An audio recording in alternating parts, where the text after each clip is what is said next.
All right, guys, Peter Parker is down bad. Again. And honestly, Spider-Man's not doing much better. From nearly taking out Rhino by accident, to a brand new threat crawling out of Hell's Gate, to getting drugged and going full rampage mode in front of all of New York.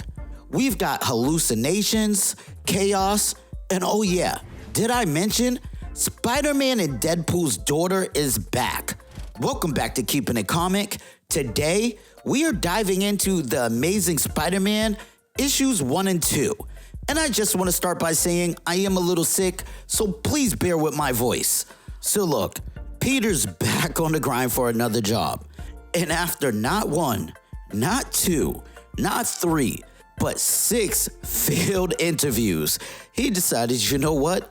I'm gonna go home. But I gotta say, one of the interviews was actually hilarious. Peter was like, with both my chemical and mechanical engineering experience, I'm an asset. And the interviewer was like, what the heck happened to your face? And Peter goes, that is an embarrassing and funny story. And you can see Sandman chucking a manhole cover right at its face. And Peter lies and says, I'll never ride a city bike again. And the interviewer says, right. Would you be willing to submit to a drug test, like now? But look, Peter's now home helping Aunt May with some pictures, and he says 15 disastrous interviews in 9 days. That famous Parker luck in full effect, ruining lives since 1842. Like, damn. But just then, Peter's phone rings. He's like, hello? Hi. No. Maybe. Yes. Yes, sorry for yelling. Yes, thank you. How does supervising engineer of cooperative disciplines at Rand Enterprises sound? And Aunt May says, it sounds made up. Peter says, the recruiter said an internal recommendation put me over the top. Aunt May says, you have a reputation for hard work. Peter responds, love that you think that, but no. Remember Brian from middle school? And her face says it all. Yes, I do. And these two had a crazy past together of getting in trouble. They went by a squad called the Freaktastic Four forever. But as he's getting to the room to have his interview, something's going on outside. And just like that, Peter's gone. And as we get outside, Rhino is going nuts. Spider-Man kicks him in the face and says, fighting was not on my bingo card today. Something is wrong. Aside from the obvious derailment of what could have been a really, really cool job, the Rhino's been relatively chill for a bit. Muscle for hire, sure, but a baddie you can talk to. This is new. And Spider-Man saving someone from a truck, and the guy's like, thanks, Spider-Man. And Spider-Man's like, no probs. Hey, do you have any emotional attachment to this truck? And the guy's like, after 20 years? Course. And Spider-Man goes, oh, cool. Then I'm sorry for your loss. This is going to hurt. Top end of my spider strength, but it's partial shoulder dislocation or a rampage in Rhino. I'll buy extra ibuprofen tonight. And Spider-Man slams this truck right over Rhino. Now look, Spider-Man just swung a whole truck at Rhino. So the least you can do is swing over to the link in the bio and cop that everyone gets a symbiote merch. We got shirts, hoodies, and mugs. Don't let Spider-Man outwork you. But look, Spider-Man's like, are you ready to talk? Cause there's a double-decker right over there. And Rhino breaks right through the truck. Spidey's like, give me a hint. What's the problem? The horn moisturizer you like on sale? Hot sneaker drop? Size 22s? Dazzler tickets? And Rhino's face just seizes up and he falls to the ground. Spidey comes over and listens for a heartbeat and instantly starts 1, 2, 3, 4. He says to himself, there is a strange thing that happens sometimes. Laser heat rays millimeters from my face, no pressure. Falling from 40,000 feet without a chute? Sure, it's Monday. 1, 2, 3, 4. But when I can't find a pulse, panic scrapes at every molecule in my body. CPR is like trying to knead a block of concrete, and my arms are already killing me. Hands are sweating. Bam. Heart pounding in my ears. But not the heartbeat I want to hear. Bam. And with that, we end up at Kingsley Tower, where we find out that Rhino survived thanks to the intervention of Spider-Man and is expected to make a full recovery. Begging the question, should New York spend valuable resources on medical care for Rhino? Kingsley says, do we know where he's being held? In which he's given the answer, Ravencroft. I've already intercepted the blood work. And he says, don't keep me in suspense. The markers are present. He's a customer. District 11. And Kingsley says, one would expect someone of his skill set to live in a better part of town. Something to remember next time we need big dumb muscle with a sweet tooth. Monitor. Intervene only if the compounds are in danger of discovery. Hit the windows on your way out, Simon. And Kingsley says, speak freely, he's gone. And a voice says, you're concerned? Kingsley says, the Rhino has no clue what he did to his own body, and the staff at Ravencroft aren't winning any Nobel Prize in biochemical science. I'm clear there. But Spider-Man has more than a hero punches big dumb idiot relationship with Rhino. The heart attack may trigger suspicion. Suspicion may trigger investigation. Will it be a problem if I add him to your to-do list? That's an unsettling pause. And the shadowy figure says, sorry, quick self-check. I promise I'd never lie to you. I'll give him the treatment he deserves in the most professional manner. And we get to see who he's been talking to. That hobgoblin costume. Because let's be real, only in New York can your landlord also be a glider riding menace. But he says outstanding. Make sure you dress to impress. I have an image to uphold. But Spider-Man's on the move. He said Randy's coincidence is probably just that. Clients in East Harlem acting weird around the same time a stable-ish guy freaks out, but it gnaws at my brain. What if it's not coincidence? Can't help but feel like it's worth a friendly neighborhood B&E. Well, the apartment's still standing, so the rampage didn't start here. This isn't the sort of place where opening the fridge is going to reveal the hidden passageway to Rhino's lair. But the low hum of my spider sense is reason enough to sniff around. If this was anyone else, I could write his rampage off as a host of problems. But the guy's already had his worst day. He's trying to move on. Yes, he wrecks things for money, but he's not crazy. And a heart attack? Not that guy. Suddenly, I don't feel so good. Spider sense is ringing so loud it's making me nauseous. But there's nothing here. There's nothing here. Just the sound of my breathing, heavy, the pounding, and all of a sudden, you can see a lot of Spider-Man's arch nemesis. And while this is going on, at the same time, there's a press conference going on at Oscorp. Shareholders, members of the board, and of course the press. Thank you all for coming on such short notice. Contrary to popular opinion, I don't like the sound of my own voice, especially not my laugh. Not the arena for levity. Noted. Oscorp has faced many challenges of late. Some external, most have been self-inflicted wounds. Since the last upheaval, I spent many sleepless nights considering my relationship to Oscorp. Someone from the press says, sleepless nights over your relationship? He simply responds, there will be time for questions. Then someone says, I stay awake talking to my dead wife, Sandra Peterson. You probably don't remember killing her. Laughing. Give us a laugh, Norm. Let's hear that goblin's laugh one last time. And this man turns into a friggin' android of some sort and blasts right at the podium. The guards try to grab him and they're getting electrocuted. You are everything wrong with this country. A literal monster who lives above the law because of wealth. Why do you get to walk free as a serial murderer and my wife is dead? Pay for your sins, monster. And Norman throws a piece of the podium right at his head. Her name was Sandra. Her name was, and Norman tackles him to the ground, pounds on his chest, says, you dare attack me in my house as he rips his arm off, smacks him in the head with it. All while having a flashback with Spidey saying, there are a bunch of people who want to see you pay for your past, Norman. I should be high on that list, maybe even number one. But people can change. when they give themselves the space to believe change is possible. Your mind is clear, free for the first time since you became the Goblin. Maybe the first time ever. Is quitting the best you can come up with?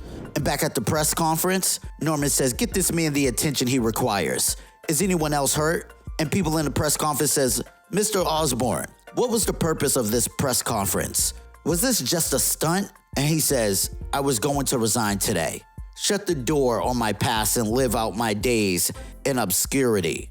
But a friend recently reminded me that those who have abused great power, if given a chance, have a responsibility to make amends. I don't know how, but let this serve as my pledge to those who I have harmed.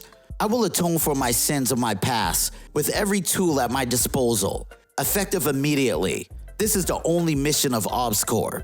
And at the same time all this is going on, there is an explosion in the desert of Arizona, where some figure comes out saying, the tree, the heartbeat, the hellgate is open. But in the midst of this, Spider-Man is still tripping. He's like, the sound of the heart is so loud. I almost don't hear the window shatter. I'm on fire. I'm drowning. I'm being crushed all at the same time. But all I can think about is the Sand People dream. No gaffy sticks involved. There's an earthquake, or a massive extra-dimensional invasion, or Love Island final descending on New York. Something big and terrifying and impossible to escape. And I'm surrounded by civilians. Dozens. All strangers. They're climbing on me, hoping I can swing them somewhere safe. And I'm trying to hold them all. But I only have 2 arms. In this dream at least. Anyway, completely terrifying. But then the people start shrinking, which you might think is worse. But for a little while, I can pick them up. I can carry all of them. And I think, I got this. Better than geography class? There are hills and valleys right there. Ha, this is the best. But they keep getting smaller, and the disaster's getting closer. And I just want to carry everyone off that roof. But I can't hold them, all because if I squeeze, I'll crush them. So they start falling. And you can see everybody is watching and has no clue what to do, as Spider-Man is tripping thinking he's fighting all these villains, while screaming, you picked the wrong day for a reunion. And just like that, Peter is somewhere else. And someone says, it's a lot to take in, but you listed idiotic memory on your resume, didn't you? Oof, not even a pity laugh for your boss. And Peter goes, is this a dream? No, the churning in my stomach is way too real. Something is very wrong. And you can see Peter is at Rand Enterprise. And even he says, awake, dressed, in mid-conversation with my new boss, at my new place of business? Wasn't I just at Rhino's place? Wasn't I attacked? Did I throw a Kia for no reason? What's happening to me? Brian says, calling HR on you for rizzing the boss. And Peter says, not again. Can't breathe. Heart's jackhammering through my ribs. Hold on. Brian says, crap, sit down. You want a water? I have lab-grown kombucha too, but I don't know if it'll help a panic attack. Peter says, Brian, I don't want to sound ungrateful, but you helped me get this amazing job, and you've covered for me twice when I flaked. I haven't seen you since middle school. And Brian says, I know. You got close to someone, your dad switches jobs, and then everything changes. But junior high, kids go through some stuff at that age. I owe you. And Peter says, we did get into it. Brian, I think something is wrong with, and Peter is standing on the roof of Rand Enterprises. And who attacks him? None other than Green Goblin. And he says, him. It's always him. I'll kill you. And he throws a punch and is stopped by none other than Norman Osborn, who says, not throwing haymakers like that you won't. Clearly my concern was justified. And Peter says, Norman? What? And Norman says, you're taking the rest of the day off. Should I be concerned about your work ethic? And then we get a glimpse of Jess Boots, where someone says, choosing not to kill Spider-Man after successfully pumping him full of toxins seems questionable. And another set comes and says, that wasn't my assignment. Set a trap was the assignment. And I'm just gonna say, I'm thinking this is Kingsley and his fake personality here as the Goblin. And he says, the murder wasn't implied?